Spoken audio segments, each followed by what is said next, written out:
After the treaties of Lunéville and Amiens were signed, Europe was at peace for the first time in a decade. But for Napoleon Bonaparte, it was not the time to rest on his laurels. Peace meant a chance to tackle the growing number of domestic worries that still plagued France. February 1801 through to May of 1803 was a period of intense, fevered activity for the first consul.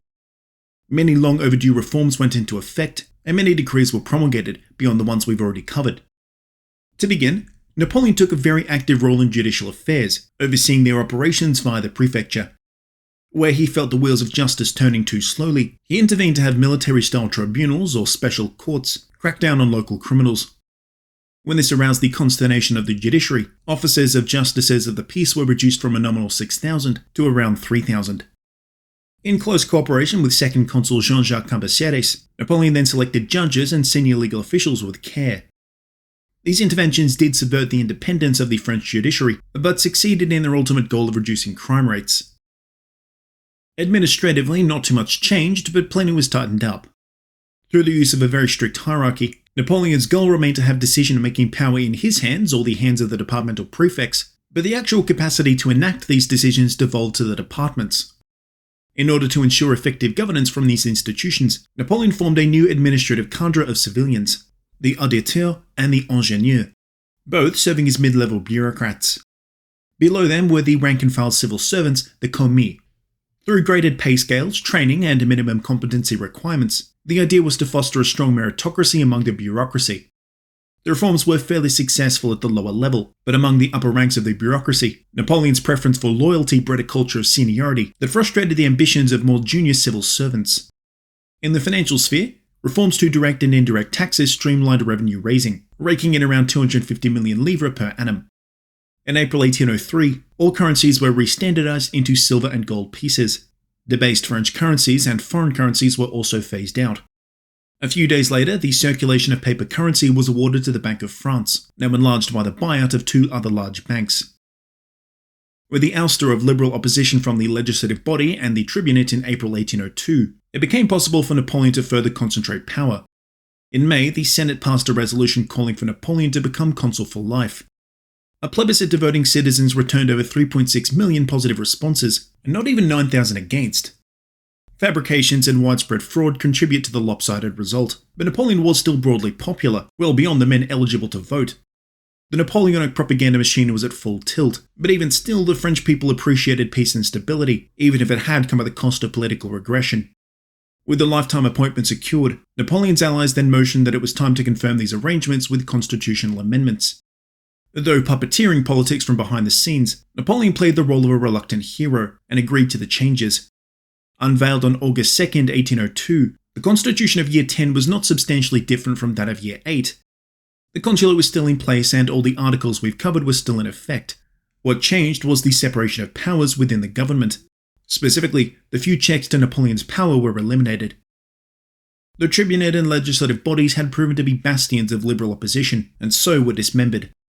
After being halved in size, most of their power and purview was stripped and then handed over to the Senate, where Napoleon's backers were strongest.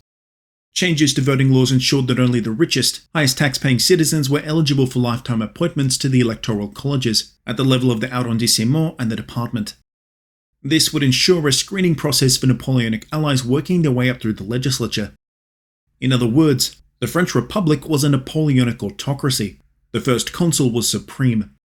Reflecting this change, Napoleon began to refer to himself less as first consul but rather by his Christian name, and popular holidays like the Fête de la Fédération and the anniversary of Louis's execution were downplayed in favour of dates significant to Napoleon, his birthday that August and then the anniversary of the Brumaire coup in November. The constitution of Year 10 and Napoleon's power grab were largely okay by the French people. The negatives of Napoleon's consulship seemed to be outweighed by the benefits, and in May 1802 they could add food security to the list. Poor harvests in 1801, if not improved in 1802, could have precipitated widespread famine, the likes of which were all too recent memories for many in France.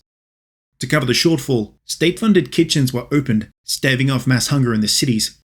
Fortunately, the harvest of 1802 was good, so Napoleon could build up the nation's stockpiles of grain. The Alleux Blé in Paris and other large granaries were full to the brim with cereals. With the food situation stabilised, Napoleon then invested heavily in the development of the French economy. Nowhere benefited more than Lyon. Devastated during the Revolution, Napoleon saw to it that Lyon, the second city of France and textile centre of Europe, was rebuilt. During his visit in January 1802, Napoleon noted that Lyon was again a booming industrial centre. Quote, "The city must have increased its population by 20,000 people, and all the manufacturers of Saint-Étienne and Annonay with whom I have talked report their works in full swing." All throughout France, Napoleon's policy of state intervention spurred renewed prosperity for French industry. Imports from the sister republics kept the cost of manufacturing down, and access to European markets a captive market for French-made goods. But compared to British industry, which was much more developed and longer established, Napoleon recognised the large but underdeveloped and outdated French industry couldn't afford to compete. So he continued with policies of protectionism, raising tariffs on British goods and those produced in the sister republics. Pressure was exerted on the Batavian and Italian republics to limit their trade too, and raise tariffs so that they could be exclusive markets for French goods.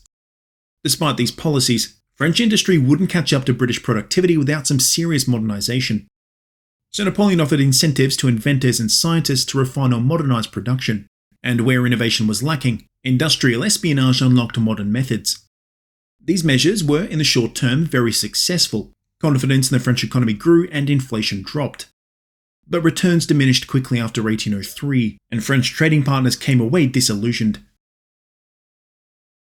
Throughout this rapid-fire frenzy of reform, amendments and decrees, Napoleon darted all across France, touring cities and inspecting public works.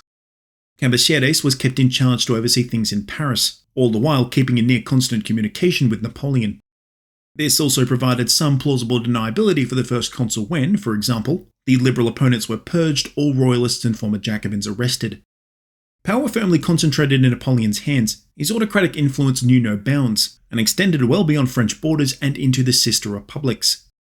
On January 13, 1802, he and Josephine arrived in Lyon to attend a conference of French and Italian leaders hosted at today's Lycée Ampère. The purpose of this conference was wholesale reorganisation of Italy. After the end of hostilities with Austria, the Cisalpine Republic had been re-established and then enlarged by the addition of vast swaths of territory. Napoleon's interest in Italy was understandable. It was a region of vital interest both politically and strategically, and a natural buffer between Austria and France.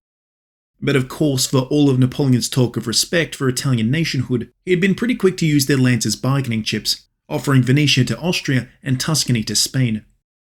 Such moves concerned the Italian elite.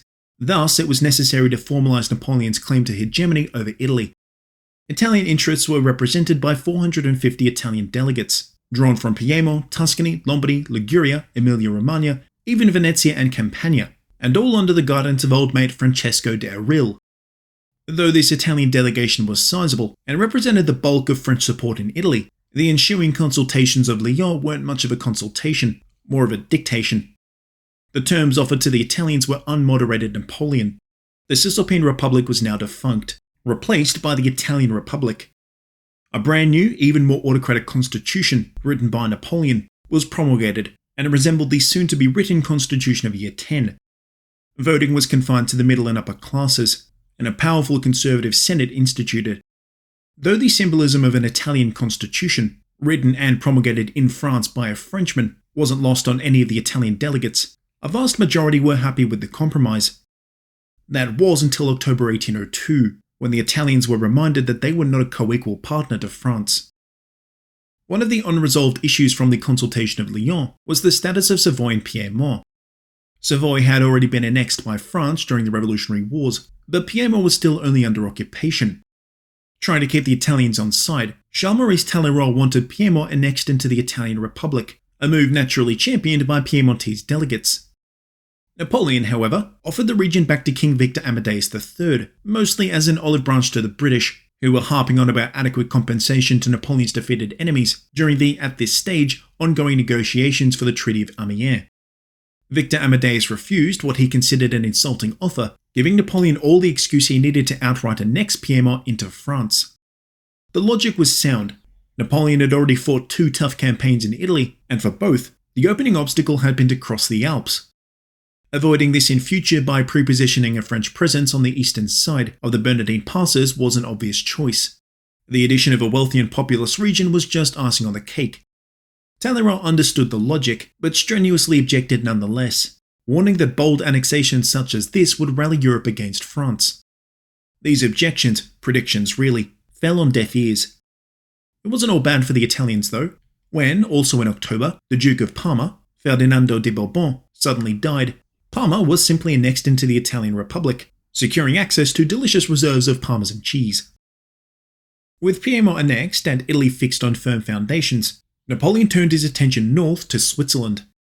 For several years now, since the formation of the Helvetic Republic in 1798, Switzerland had been in a state of political chaos. For centuries, the region had been divided between 13 separate cantons, organised into a federalised state. The unitary system of the Republic did not mesh well with Swiss parochialism. The Italians too had these sorts of regionalist problems, but not to the same degree. The French and Italian majority cantons in the south and west generally hewed a populist revolutionary line, while the old German cantons of the east and centre exerted a conservative and anti-French influence. Clashes between Unitarians and Federalists were frequent. So too were revolts against French occupation. Between coups and counter-coups, Swiss governments fell one after the other. Each tried to implement their own reforms, and in some cases entirely new constitutions, prefiguring their own downfall. By mid-1802, things had reached such an acute level of dysfunction that Napoleon felt compelled to give the region some serious attention, lest Switzerland fall from the French orbit. In June, Napoleon presented a draft constitution to the cantons, requiring only a plebiscite for approval. But the document was so catastrophically out of touch that it galvanized anti-French sentiment. For months, the Helvetic Republic was riven by factionalism and infighting, until the pro-Austrian Diet of Schwyz emerged largely dominant. It was the perfect pretext for intervention. Come what may, Napoleon was determined that French strategic interests were served, even if Switzerland could not be stabilized. So a large French army under Michel Ney was ordered to occupy the commune of Valais and its vital strategic pass to Piedmont. Napoleon sent Talleyrand to soothe the ruffled feathers. Then he convened a diet of Swiss notables in Paris to work out a deal. In the meantime, a 12,000-strong French army was sent to keep the peace. The Diet of Schwyz interpreted this as an invasion and rallied a small, if worrisome, little army to their defence. Closer to the emerging situation, Talleyrand ordered Ney and his troops to pacify Switzerland. They were welcomed as heroes by the pro-French cantons and entered Zurich to widespread acclaim. Within a few weeks and with a minimum of violence, the Diet of Schwyz was suppressed and a pro-French government established. By January 1803, a lasting accord was reached with the Act of Mediation, forming the Swiss Confederation. Recognizing that the only way to keep the 19 cantons together was through a devolved power-sharing arrangement, the new constitution was strongly federalist, the central government there mostly to keep the lights on. Included too was the usual grab bag of liberal rights and privileges. The wisdom of Napoleon's federalist compromise was borne out over the next few years. Switzerland's internal struggles were a thing of the past, and the constitution remained in effect, largely unchanged, until 1848. It wasn't just into Italy and Switzerland that Napoleon exerted influence. The Rhine was no barrier, and soon, the French were again a major player in the internal affairs of the Holy Roman Empire. To make things brief, by February 1803, the empire underwent a process of mediatization, the combining of smaller parts. This would be the first of three big mediatizations Germany underwent during the 19th century, the other two being the Congress of Vienna and later on unification. What this meant was that the empire's eclectic assemblage of duchies, baronies, bishoprics, free cities, and ecclesiastes were rationalized and homogenized.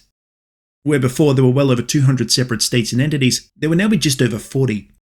Smaller states, mostly the bishoprics and free cities, were simply annexed into their larger neighbours. This was accomplished by an imperial diet, or the Reichsdeputationsabschluss. As this was the Holy Roman Empire, and entire states would be wiped off the map, the process was an uphill battle, but it was a long overdue change. For Austria, as the seat of Emperor Franz II, managing the herd of cats that was the empire had become impossibly unwieldy, a source of weakness, not strength. Their strongest base of support within the empire had been the minor independents, the free cities and imperial bishoprics, that though barely large enough to show on a map, cumulatively controlled immense power and wealth. But with two nasty defeats at France's hands, Austria was forced to give in to the demands of Prussia and the other independent German states to rationalize the whole system. Their demands were, of course, entirely self-serving. Though it was professed that mediatization was done to compensate rulers who had lost territory west of the Rhine to France, as was agreed to at the Conference of Rastatt, it was also the prime opportunity to snag additional lands. It was an opportunity for France too, and to tip the scales in their favour, Talleyrand was sent to be Napoleon's envoy. Since mediatization had been agreed to in 1801, there had already been enough time for France and Prussia and Bavaria and all the rest to make some backroom deals to determine who got what. Thus, once the Reichsdeputation was called up, things went surprisingly fast. It only took 4 months. Even then, all the transfers wouldn't be complete until 1813. For Talleyrand, this still entailed long negotiations, bribery and conniving to sway supporters and woo enemies. The final settlement was one that broadly satisfied everyone, the annexed states excluded of course. The major independent German duchies, Baden, Württemberg, Bavaria, Hesse-Kassel, Hesse-Darmstadt, and Saxony, grew greatly at the expense of their neighbours. Prussia grew too with the annexation of Munster and bits and bobs in Westphalia, despite Talleyrand's best efforts to limit these gains. But Russia, though not an official party, did exert great influence among the minor states through familial ties, and threw their weight behind Prussia. Britain benefited, in a roundabout way, when their junior partner of Hanover integrated the old bishopric of Osnabrück. Really then, the only party to walk away worse for wear, apart from the hundreds of annexed microstates, was the Emperor himself.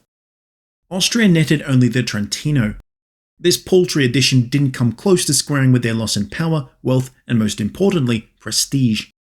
Even within internal imperial affairs, France was hegemonic. Napoleon rapidly capitalized upon this advantage by securing mutually beneficial alliances with Bavaria, Baden, and Württemberg. With French backing, enlarged and enriched, these 3 states were elevated solidly to the status of middle powers. For France, they represented an effective military and political counterbalance to both Prussia and Austria. It was a masterstroke in French diplomacy. Napoleon had shattered imperial unity. When Napoleon invades in 1805, he will do so with the support and aid of several German states. France's gains in Europe were matched by losses in the Americas. As we saw, the failure of the Leclerc expedition slammed the door shut on Napoleon's colonial ambitions. Thus, in order to recoup some of the losses, Napoleon offered the expansive territory of Louisiana to the United States. Long had the Americans identified Louisiana as a region of incredible importance, since it secured access to the Mississippi River, and the administration of Thomas Jefferson offered on numerous occasions to buy the territory outright. After several rejections, Napoleon accepted this offer in early 1803, despite the objections not just of Talleyrand, but his brothers Lucien and Joseph. Though he personally lamented the need to sell, the first consul's reasons were sound. Louisiana was indefensible in the event of war with Britain, and sowed the seeds of future conflict with the United States. In order to guarantee a close to the deal, Napoleon blocked any discussion of the matter by the legislature and had the matter handled directly by the Treasury, specifically Minister of the Treasury, François Barbé-Marbois. Barbé-Marbois was an ideal negotiator, since he was friendly with many American politicians, including President Jefferson. The American deputation under James Monroe and Robert Livingston haggled fiercely over the price. In the end, Louisiana, a region of 900,000 square miles, stretching from today's New Orleans to the Canadian border, was sold on April 30th for 80 million francs, to be financed through British and Dutch banks. It was an absolute steal for the Americans, who had expected only to gain maybe New Orleans. Upon returning home, Livingston famously predicted, quote, "This is the noblest work of our lives. From this day, the United States takes their place among the powers of first rank." From London, the government of King George III, under Prime Minister Henry Addington, viewed Napoleon's territorial plays with worry. The annexation of Piedmont, the reorganisation of Italy, and intervention in Germany and Switzerland were interpreted as worrying signs that Napoleon maintained expansionist ambitions. They viewed French expansion as breaking if not the letter of the Treaty of Amiens, then certainly its spirit. But without a military or economic mechanism to bring France to task, Britain embarked upon a diplomatic escalation that would, eventually, trigger another war. Generally though, Britain wanted peace, Addington judging that even an unstable peace was better than a just war. So he let provocations slide, but his hand was forced in early 1803 after several more incidents. In September 1802, Napoleon ordered Brigadier Horace Sebastiani on a diplomatic mission to Egypt and the Eastern Mediterranean more generally. His mission was to re-establish trade ties with the Ottoman Empire and generally advance French interests. You may be wondering why Sebastiani, a military officer, was sent, and it would seem to be because Napoleon wanted an officer's opinion of the defences. That, and he trusted them. In a similar vein, Géraud de Rock was sent to St. Petersburg and Andoche Junot to Prussia. The lack of proper diplomatic training did have downsides, as Jean Lannes, sent as an envoy to Portugal, made an absolute hash of things. Sebastiani, however, proved quite reliable. On January 30th, his report was published in Le Moniteur, the official state newspaper. In 8 headline pages, it detailed the extent of Sebastiani's travels, from Tripoli to Egypt and then the Levant. Better yet, his fruitful talks with the Ottomans had opened the Black Sea and Eastern Mediterranean to French trade. But most explosively, Sebastiani explained that Egypt was ripe for the taking. Naturally, when the report was read by Lord Charles Whitworth, the British ambassador to France, and duly forwarded to London, it electrified hawkish opinion. Here was ample proof that Napoleon intended to violate the Amiens peace. The French threat was overblown to huge proportions, with lies and fear-mongering over a French and Russian alliance peddled by the press. Truth be, Napoleon had no designs on Egypt, but rather intended the Sebastiani report to put pressure on Britain. Their response came on February 9th. Whitworth reported to Napoleon that the evacuations of Alexandria and Malta would be halted until adequate clarifications could be made for the Sebastiani report and French involvements in Italy and Switzerland. Napoleon provided no such adequate clarifications, but perhaps realizing that he'd overstepped, met with Whitworth to offer a deal. Essentially, he asked Britain to stay out of Europe, and in return, France would no longer encroach on Britain's sphere of influence. The offer was flatly rejected, which played into Napoleon's hands. By halting the evacuations, Britain had violated the letter of Amiens first, not France. Righteously peeved, Napoleon addressed the government on February 20th and reasserted the legitimacy of French claims in Italy and Switzerland. And if Britain had anything to say about it, the French army was ready to avenge any insults. Doves in Westminster, like Prime Minister Addington, struggled to explain away such bellicose rhetoric from Paris. Clearly the peace of Amiens was dying. The question was who would strike the killing blow. The pace of brinkmanship now accelerated. General Mathieu Dessein, with 4 warships and about 1,000 men, was sent on an expedition to India to liaise with British enemies. Another expedition was sent to the South Pacific to scout out Australia. Again, these were not violations of Amiens and weren't meant to succeed, but rather put pressure on Britain. Then, on March 8th, George III addressed Parliament, pinning the blame for recent tensions squarely on Napoleon's shoulders. George demanded preparations be made for war, the navy expanded, and the Fencibles raised to defend against a no doubt imminent French invasion. Tensions were therefore at an all-time high when, on March 13th, Whitworth and Napoleon had a bit of an altercation.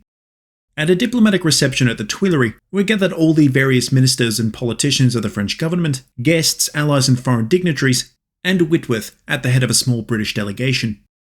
Spotting Whitworth from across the way, Napoleon approached. The exact nature of their conversation is hard to pin down. Subsequent eyewitness reports suggest Napoleon was angry from the outset, others that he grew angry. Either way, after banal pleasantries, their exchange was heated. When Whitworth failed to clarify George's actions, Napoleon replied, quote, "So you were determined to go to war." Whitworth denied these allegations, claiming that his government was, quote, "too sensitive to the benefits of peace." By now they'd attracted something of a crowd, and Napoleon made sure his words were heard by the Spanish and Russian ambassadors. The first consul pressed, demanding to know why the Royal Navy was out of port and why the army was mobilizing. He claimed his intentions were benign, so what were those of Britain? Whitworth protested, claiming similarly peaceable intentions. But these assurances clearly did not calm the first consul. "We've already had war for 15 years, and yet you want to continue for 15 more. You force my hand. The English want war, but they know that if they draw the sword first, I shall be the last to place it back in the scabbard. They don't observe treaties. We should veil them in crepe. If you wish to rearm, I will rearm too. If you wish to fight, I'll fight also. Damn those who don't respect treaties. You may fight and kill Frenchmen, but they will never be intimidated." A counter-test that Napoleon was on the verge of shouting as Whitworth made a hasty exit. The whole outburst, even if heated, was essentially a big misunderstanding. Napoleon was known to fly off the handle during tense moments, yelling, throwing things, stuff like that. That he became so agitated suggests he was frustrated by Whitworth's non-answers. This was indeed what Whitworth thought. On April 4th, a few days later, he and Napoleon cleared the air. So no harm, no foul, right? Well, not quite. Word of the outburst filtered back to Britain over the next few days, and wouldn't you know it, the British tabloids, just as bad then as they are today, were quick to make a mountain out of an anthill. Since 1801, Talleyrand had translated and forwarded British papers to Napoleon, and invariably they enraged him. Articles and editorials painted France in the most hideous light, counting down the days until Amiens frayed. The speeches of hawkish ministers or accounts from émigrés were published centre page. But most infuriating of all were the political cartoons. Political cartoons were nothing new, and we've seen a fair few from our look at the French Revolution. But the British elevated an art to a science. Acid flowed from the pens of sharp-witted satirists and some very creative illustrators. The works of George Cruikshank, James Gillray, and Thomas Rowlandson cemented the enduring image of Napoleon. This is where the idea that Napoleon was a jumped-up little short-ass comes from, that he was an overly ambitious upstart, an offence to the divine right of kings. One particularly famous Gillray has Napoleon and George III carving up the world as though it were a roast. Another Gillray, called Maniac Ravings, satirises the altercation between Napoleon and Whitworth. Other caricatures adopted a xenophobic line, playing to then popular stereotypes of Italians as revenge-obsessed and boorish. Napoleon was described variously as, quote, little bony, an Italian bully, and even the Corsican runt. The general British public took this theme and ran with it, inventing creative songs and rhymes, outvying each other with cutting insults. Paupers without a pot to piss in changed that by buying chamber pots with Napoleon's likeness. Mothers scared their kids to sleep warning that Boney would come and get them if they didn't behave. Freedom of speech in Britain then, as today, was a de facto right, guaranteed by common law. So Napoleon's demands that the British clamp down on the press went nowhere. But through Talleyrand, he did manage to have limited censures placed on the acerbic Bourbon legitimists, who printed French-language newspapers which were then smuggled over into France. The editor of these papers, Jean-Gabriel Peltier, would not outright say that he thought Napoleon should be assassinated, but he did say that a French Brutus should kill the Corsican Caesar. The point was lost on no one, and bearing in mind that this is at the height of threats to Napoleon's life, he made some headway in British courts charging Peltier for libel. Things went his way for a little while until a petty blunder. It was demanded that the Legitimists be deported to Britain, and to show he was serious, Napoleon banned the Stuarts from France. But once this all fell through, he limited himself to demanding the Comte d'Artois be prevented from wearing the Order of Saint-Louis, which the first consul claimed was an offence to the Republic. These demands triggered yet more ridicule and then backlash. In response to what was now clearly a propaganda war, Napoleon deployed his army, the French press. But far from the mudslinging days of Marat and Hébert, the French government spoke through the press, namely their flagship paper, Le Moniteur. Napoleon published 5 articles defending his actions, and used Le Moniteur to attack and declaim London's policies. The usual line was that Britain was aiding and abetting assassins, and working to undermine the Peace of Amiens. But really, in this propaganda war, there was no way France had come out on top.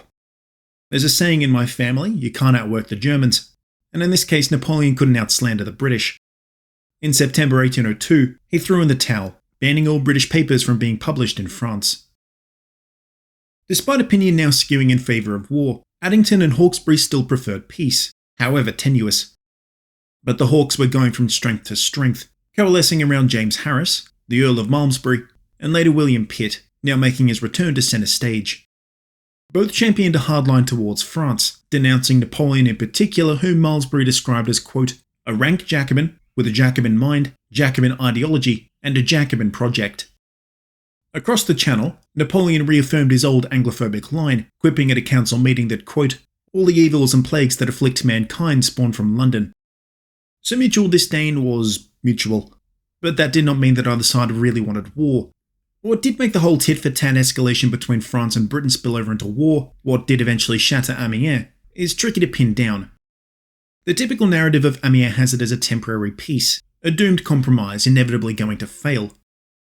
Cited are comments from British ministers that the peace was, quote, experimental, or Napoleon's remarks that without Amiens, quote, relations between France and Britain are nothing. It's tempting to take this narrative at face value, but it seems to me that it is formed with the benefit of hindsight. We know the peace is going to end in May 1803, and at the time both sides sensed that the peace wouldn't last, but that didn't mean that it had to end as soon as it did. Napoleon intended the peace to last until at least 1804, enough time to wrap up his colonial ambitions and stabilise France economically and diplomatically. His actions in the meantime would be seen as coexisting with Britain without making concessions, since his attempts at reconciliation had been rejected. He would not back down nor quibble over the content of Amiens, heavy tariffs or French hegemony in Europe, but was willing to make more symbolic offers. The incident with Whitworth notwithstanding, Napoleon happily entertained British guests and dignitaries, treating them to grandiose spectacle. A Polish countess put it beautifully, saying that, quote, "The prestige of power and glory that then surrounded Napoleon was calculated to seduce the imagination with all the fascinations of the marvellous." In this spirit, Napoleon freely allowed young nobles to embark upon their famous grand tours, which so often started in Paris. Indeed, the British nobility had something of a morbid curiosity about a post-revolutionary France, and Napoleon estimated around 40,000 crossed the Channel to see what the fuss was all about. In terms of foreign policy towards Britain, the first consul certainly defied the spirit of Amiens with annexations and sabre-rattling, but never actually broke the letter. Why would he? The peace benefited France, giving Napoleon the space to expand, consolidate gains, launch expeditions, and rectify the economy.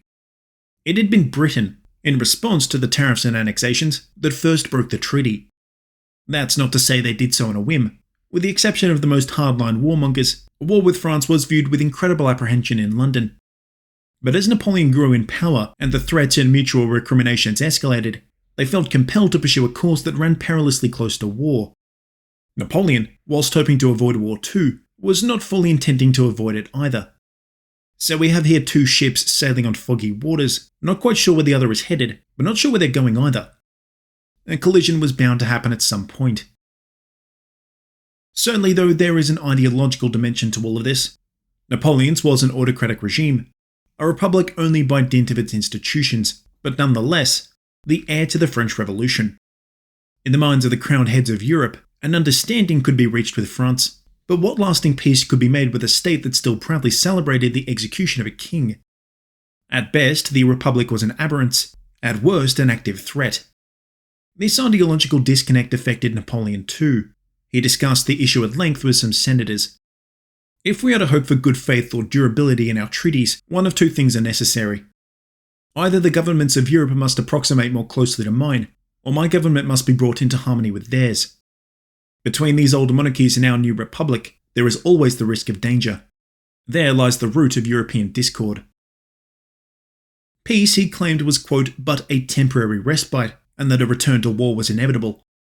But should war come, Napoleon was certain that it should only come on France's terms, which was to mean that France was seen as the defender and her enemy the aggressor.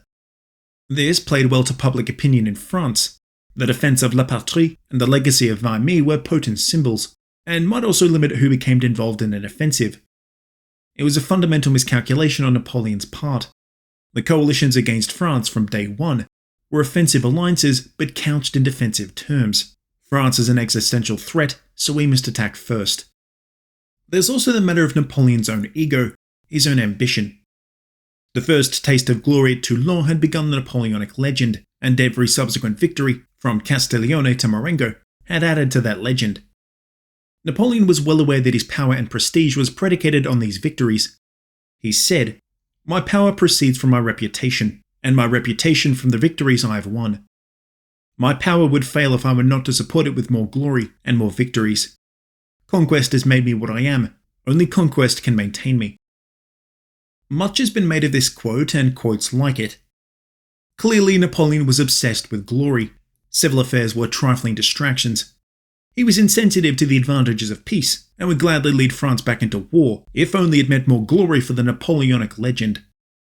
Such claims are rife in laid-up mostly British histories, which posit that war fulfilled a psychological need in Napoleon.